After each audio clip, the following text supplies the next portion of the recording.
dyan. Maliit lang na Isla. isla. Si Ming kasi nagpaalam sa amin. Sabi niya, doon na muna siya sa kanila sa pinanggalingan niya. Kasi na, ano yung dahilan ka, Ming? Mag-aaral ako doon. Tapos, punta ko yung mismong mga family ko, di ba? Magulang, kapatid, and all. Kung ano pwede ko balikan sa kulo talaga.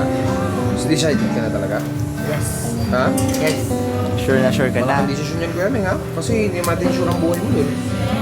Hmm? Kung ano yung gusto mong gawin mo. Basta alam mo magiging ligtas ka. Yes ba? Malay mo, palang araw, magkita tayo ulit. Doming. Ayan. Diba? So,